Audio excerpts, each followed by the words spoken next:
Cenar Sanar, capítulo 94, séptima temporada. El techo. Perdónanos nuestras deudas, bajo la gracia de Dios.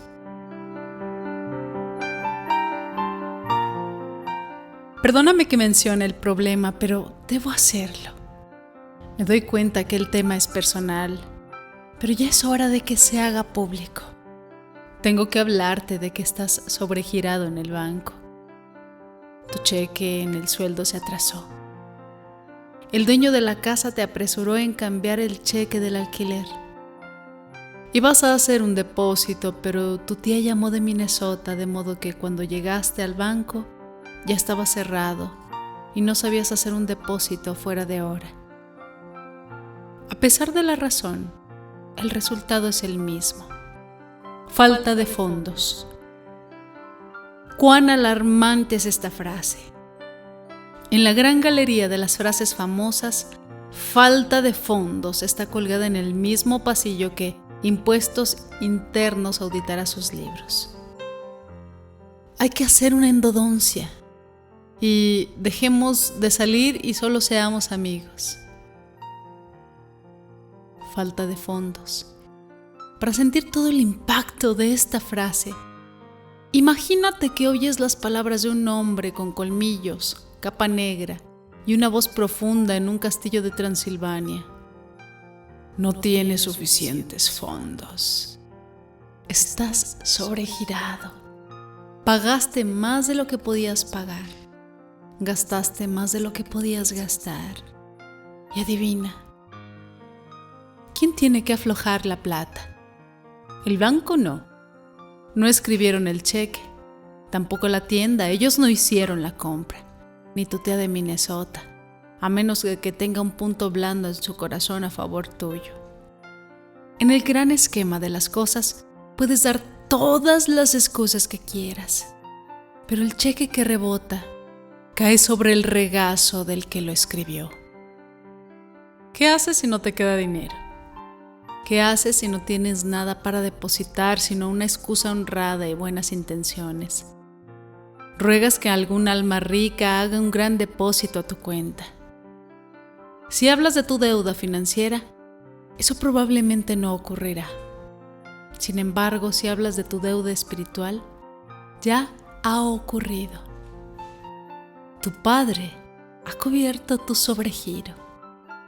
En la casa de Dios estás cubierto por el techo de su gracia, techo de protección.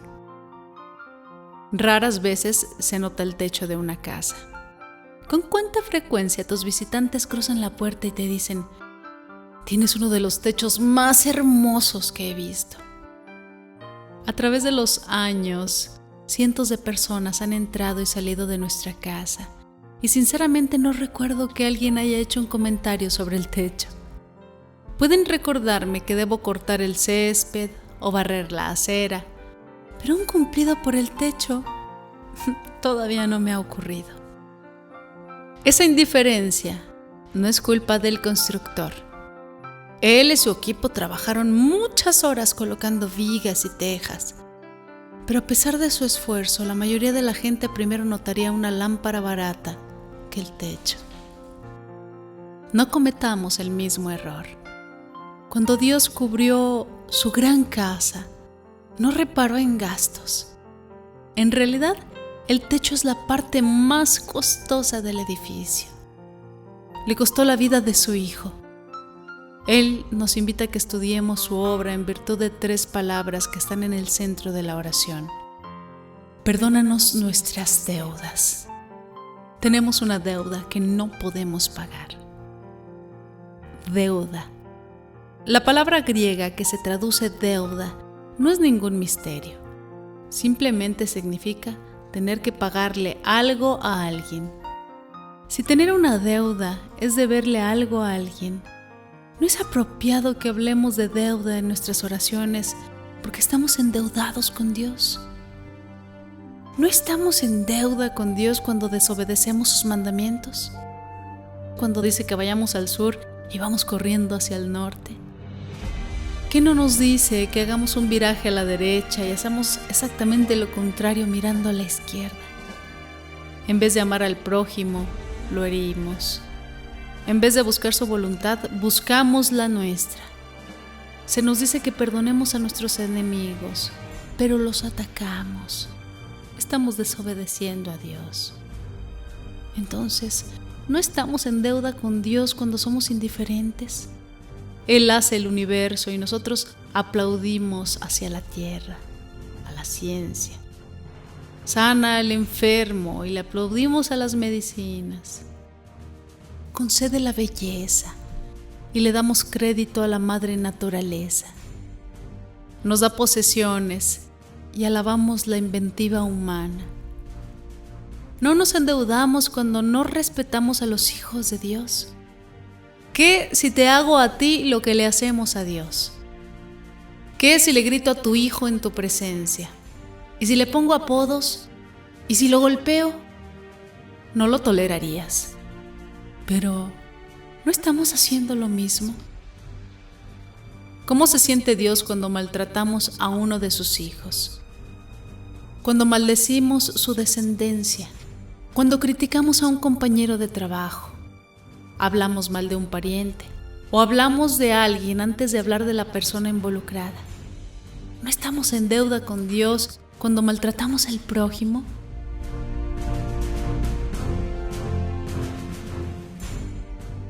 Espera un momento, vocecita de cenar sanar. ¿Quieres decir que cada vez que hago una de estas cosas, estoy escribiendo un cheque contra mi cuenta en el Banco Celestial?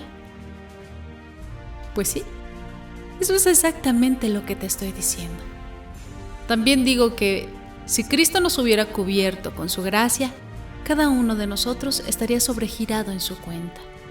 En comparación con la excelencia tendríamos fondos insuficientes, santidad inadecuada.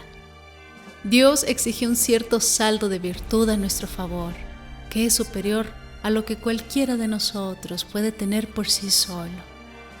Nuestra cuenta de santidad muestra falta de fondos y solo el santo verá al Señor. ¿Qué podemos hacer? Podríamos tratar de hacer algunos depósitos. Quizás si saludo a mi vecino, si felicito a mi marido o si voy a la iglesia el próximo domingo, puedo nivelar la cuenta. Pero ¿cómo sabes cuándo has hecho suficiente? ¿Cuántos viajes al banco necesitas hacer? ¿Cuántos créditos necesitamos? ¿Cuándo podremos descansar? Ese es el problema. Jamás podrás.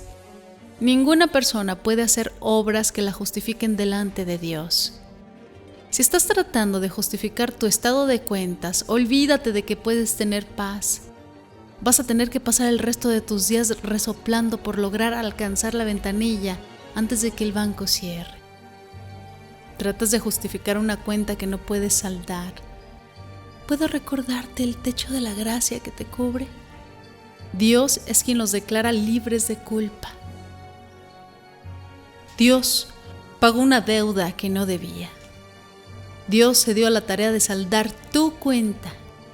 Tú no puedes resolver tus propios pecados. Jesús es el Cordero de Dios que quita el pecado del mundo. No eres tú. ¿Cómo Dios enfrentó tu deuda? ¿No la tuvo en cuenta? Podría haberlo hecho. Podría haber quemado los estados de cuenta.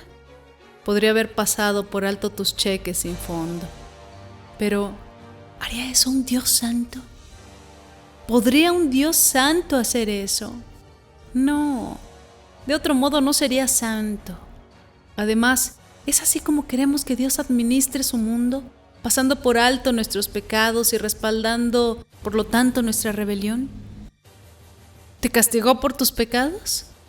También podría haberlo hecho, pero podría haber hecho una raya sobre tu nombre en el libro y haberlo borrado de la faz de la tierra. Pero, ¿haría eso un Dios amante? ¿Podría un Dios amante hacer eso? Él te ama con amor eterno. Nada te puede separar de su amor. Por tanto, ¿qué hizo? En otras palabras, Dios ha dado al mundo la oportunidad de reconciliarse con Él por medio de Cristo, no tomando en cuenta los pecados del hombre, sino borrándolos. Dios tomó a Cristo, que no tenía pecado, y arrojó sobre Él nuestros pecados. Y luego, para colmo de maravilla, nos declaró justos, nos justificó. No dejes de entender lo ocurrido. Él tomó tu estado de cuentas que chorreaba tinta roja y los cheques malos y les puso su nombre encima.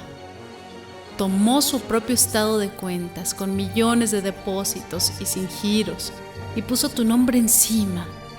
Asumió toda tu deuda. Tú asumiste su fortuna. Y eso no es todo lo que hizo. También pagó tu castigo.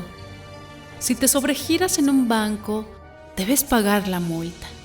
Si te sobregiras con Dios, también debes pagar un castigo. La multa del banco es una complicación, pero el castigo de Dios es el infierno. Jesús no solamente saldó tu cuenta, pagó tu castigo, ocupó tu lugar y pagó el precio de tus pecados. Cristo nos libró de la maldición de la ley, pues Él fue hecho objeto de maldición por causa nuestra. A Cristo también le tocó sufrir, aunque jamás había cometido pecado.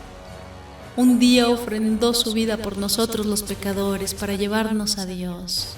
Pero aunque su cuerpo murió, su espíritu siguió viviendo. Pero Él fue herido y maltratado por los pecados nuestros, y se le castigó para que nosotros tuviéramos paz. Lo azotaron, y nosotros fuimos sanados. Así, por medio de una sola ofrenda, hizo perfectos para siempre a los que han sido consagrados a Dios. No es necesario hacer más sacrificios, no es necesario hacer más depósitos. Tan completo fue el pago que Jesús usó una palabra especial para proclamar nuestra salvación. Consumado es. Tetelestai era una expresión bancaria que se usaba para anunciar el pago final, el último pago.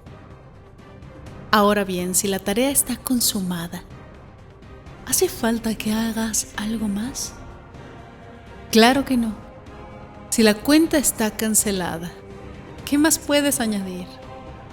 Aún decir la oración, perdónanos nuestras deudas, no nos gana la gracia.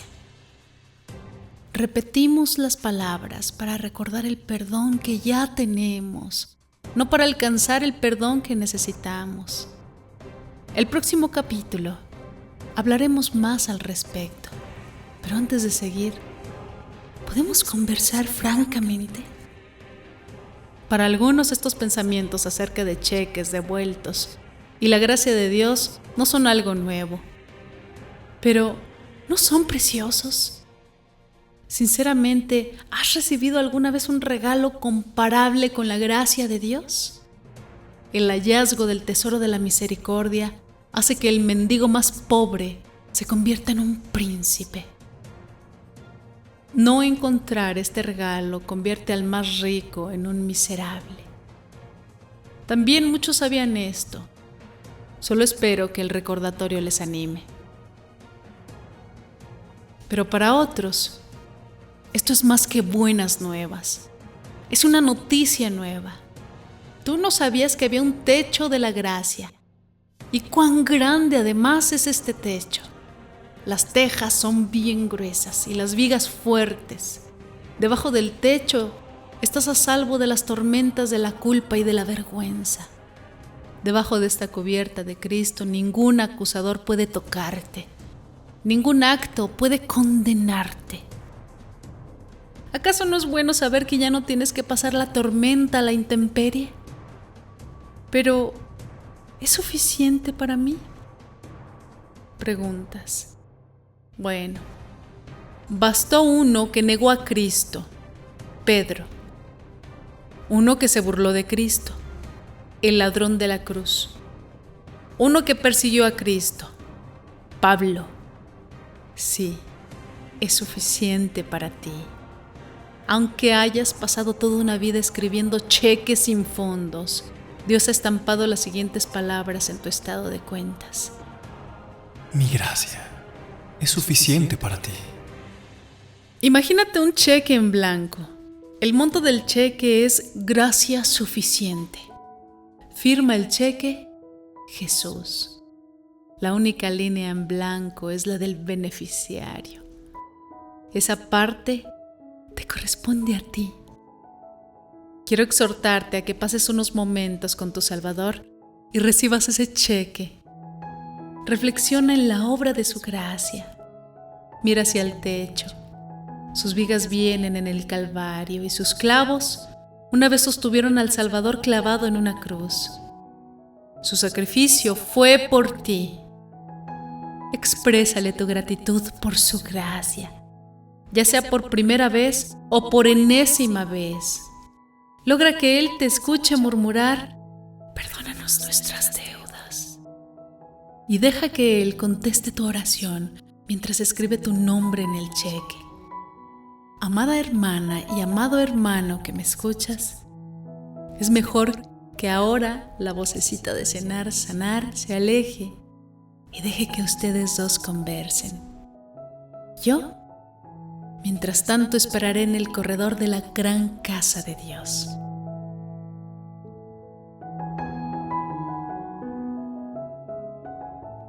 Y mientras tanto, yo te espero en el próximo capítulo para seguir recorriendo esta gran casa de Dios. Dios te bendiga, amado hermano y amada hermana que me escuchas.